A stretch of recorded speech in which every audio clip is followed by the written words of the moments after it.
Bonjour Michel, bon vendredi. Bon vendredi, Marie-Ève. Ça va bien? Oui, c'est vendredi.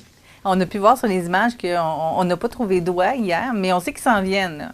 À chaque année, ils reviennent, mais ils n'arrivent pas à date fixe. C'est un peu tannant. Oui, bien, tu sais que le problème, c'est que, et c'est pas la première fois que ça arrive, c'est qu'on fait un festival, mais c'est les ouailles qui décident quand elles vont arriver, et ça, on peut rien faire là-dessus. C'est un fond un peu attendre. Mais je voyais des images, Marie-Ève, et ça me faisait penser que cette semaine, je te faisais remarquer qu'il n'y a pas d'eau dans les chutes. Probablement parce qu'on peut contrôler, de mémoire, on peut contrôler le niveau de la rivière du Sud, Saint-Raphaël. Et c'est probablement ce qu'on fait. Probablement qu'il y a des réparations qui se font parce que tu sais qu'on a une petite centrale thermique, là, hydroélectrique, au chute de Montmagny. Oui. Alors probablement qu'on procède à des réparations. Je ne sais pas. Faudrait fouiller ça un peu, mais j'ai vu qu'il n'y avait pas d'eau dans les chutes. Mais ne vous inquiétez pas, rien de grave. Probablement qu'avec la pluie qu'on va avoir en fin de semaine, ça va revenir. Oui, c'est ça, peut-être qu'on prévoyait. Ouais. Peut-être qu'on prévoyait tout ça. Bon. Michel, la municipalité de Montmagny, on apprenait, est la moins vulnérable au changement climatique. Ben oui, je suis un peu surpris de cette nouvelle-là. C'est la direction de la santé publique de Chaudière-Appalaches qui a dévoilé les résultats obtenus par l'évaluation des vulnérabilités au changement climatique, c'est vendredi, de la région de Chaudière-Appalaches dans le cadre du projet VRAC.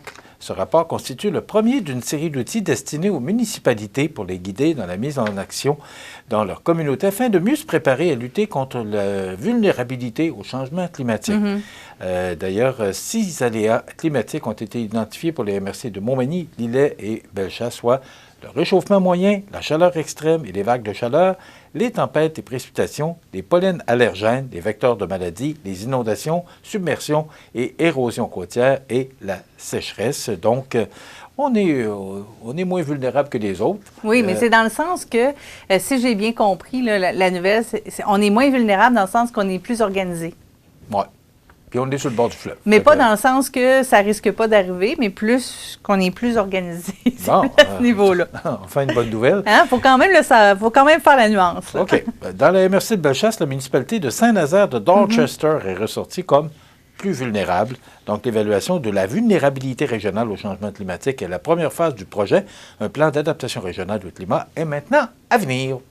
Du côté de Berthier-sur-Mer, hier, il y a eu rencontre des membres des Jardins. Oui, et c'est hier soir qu'environ 125 citoyens se sont déplacés à l'invitation de la municipalité afin de discuter des actions pour convaincre Desjardins de revenir sur sa décision de fermer le centre de service à Berthier-sur-Mer le 3 novembre prochain.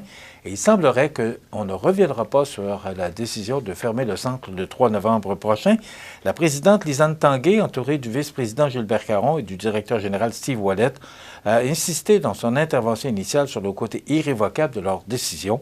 Cette déclaration n'a pas plu à tout le monde. Il y en a certains qui ont quitté après avoir entendu Mme Tanguay. Mais après avoir argumenté la fermeture, ils ont surtout vanté leur service numérique et l'accessibilité qui en découle. Également, ils ont insisté sur l'adaptation nécessaire à la nouvelle réalité. Ça fait partie, écoute, c'est pas la première fois que centre de service Desjardins ferme dans une petite municipalité. Et c'est pas la dernière fois. Tu sais, Marie-Ève, puis je ne vais pas là, faire un long discours là-dessus, mais on fait l'analyse des transactions par rapport aux gens de Berthier, parce qu'on a les adresses, on a tout, on est capable de comptabiliser. Et probablement qu'ils se sont rendus compte qu'il y a beaucoup de gens qui utilisent la caisse de Montmagny pour effectuer leurs transactions par rapport à celle de Berthier. Puis, à un moment donné, bien, ce sont des frais. Alors, c'est probablement ce dont le conseil d'administration de la Caisse Desjardins a décidé de faire. Et comme je t'ai dit, il y en a d'autres qui vont subir le même sort parce que, bon, c'est une question de rentabilité. Absolument. C'est un processus qui a débuté il y a déjà plus d'une vingtaine d'années chez Desjardins. Ça a commencé par des fusions des paroisses, parce que, bon, si on prend juste Saint-Mathieu, Saint-Thomas, avant, il y avait 2 caisses. Bon, on a fait des fusions de ce côté-là.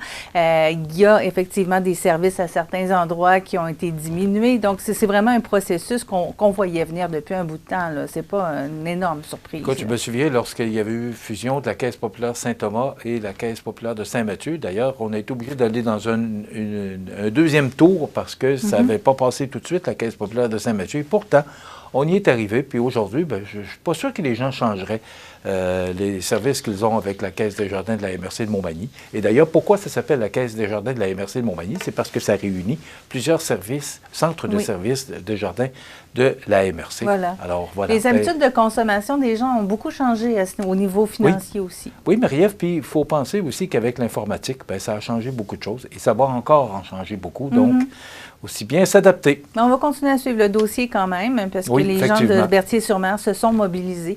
Et c'est le Festival de Loi-Blanche. On va vous retrouver en fin de semaine. On va aller faire un tour. Entre autres, on vous invite au défilé. Michel et moi, on sera au défilé. Oui, on sera au défilé. Ça va dépendre de la température. Il faudra suivre ça. Et en plus, vous pourrez venir au défilé, puis ça va vous coûter 4 sous de moins. 3 sous de moins, parce que le litre d'essence a baissé de 3 sous.